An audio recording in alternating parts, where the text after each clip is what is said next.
the Torah readings of Parshat Lech Lecha and Vayera give us a very interesting and somewhat detailed accounting of the life of Abraham and his wife Sarah, and how they emerged from virtual anonymity to becoming the father and mother, respectfully, of monotheistic faiths. Indeed, three of the world's major faiths, Judaism, Christianity, and Islam, all consider themselves to be Abrahamic in origin. At the beginning of Parshat Lech Lecha, God said to Abraham, Hayeh bracha, I want you to be a blessing. And later in that same Parsha, his name was changed from its original Abram to Avraham, or Abraham. The extra syllable, the Hay, representing the statement that Abraham would be Av Hamon Goyim, a father of a multitude of nations.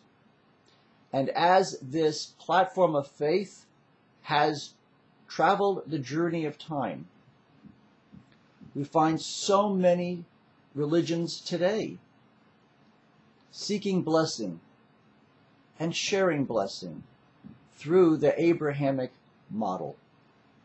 I had such experience myself just a day or two ago when I had reason to be downtown at one of the local hospitals. I was visiting a patient on the intensive care floor, a patient who needed a lot of attention, a patient whose family needed a lot of attention, and I spent quite a bit of time that afternoon at the hospital. As I got onto the elevator to descend to the lobby, another couple got onto the elevator at the same time, people I did not know. It was a relatively quiet ride down, and then as the doors were opening, the man said to me, Excuse me, sir, are you a rabbi? Well, it's not the first time I've been asked such a question. I think the kippah might be a giveaway. And I said, yes. I introduced who I was. And the man said to me, Rabbi, would you please say a prayer for my mother? She's on the intensive care floor, and she's not doing very well. I had the time, and so I invited the couple to sit with me in some of the chairs in the hospital's lobby so we could chat and I could get to understand them, learn about the patient, and make sure that my prayer was focused properly. I asked about the woman's name, explaining that when Jews pray, we don't do it simply broad stroke, though generic prayers we do believe are answered in heaven, as all sincere prayers are, but that we also try to pray specifically for the well-being of an individual. And I wanted to know the name of the woman for whom I was praying, where she had lived, what her illness was, and we spent about 5 minutes chatting. The fellow explained to me that they didn't even live in Hartford.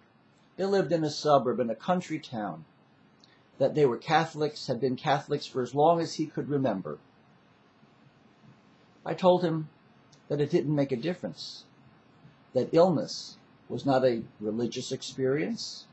Illness was a human experience, and all caring humans can pray for each other. And when we were done, and we shook hands, and we were about to go our separate ways, the man looked me in the eye, and he said, Rabbi, I've got to tell you something. I believe with all my heart that if Jesus could have known you, Jesus would have liked you. At first blush, I wasn't sure whether I was being complimented or not, but as I walked away, I came to the conclusion that I had just received one of the most profound compliments that maybe I had ever received in my life. For I believe what that man had just done is brought meaning and life and vibrancy to God's words to Abraham, V'hayeh bracha, be a blessing. I felt good about the time I had spent with that man and his wife. I'm not even sure if I'll ever meet them again, and if I bumped into them on a sidewalk, I probably wouldn't even recognize them. But for 5 minutes, 5 minutes in a hospital lobby that were very important minutes for that man and woman. I was able to listen to them, empathize with them, and help them to believe that humanity cared about their mother, maybe not as intimately as they did, but that suffering can be shared like happiness can be shared. That prayer comes from the heart and not just from a hymnal or a siddur. And that all people who consider themselves to be the progeny of Abraham and Sarah can find common ground to improve the quality of life, to share in life, and to make significant differences. I will probably never know whether my prayers made a difference in that woman's health. But what I hopefully will always remember, that those 5 minutes made a difference in the life of her family and also in my life as well. Good day.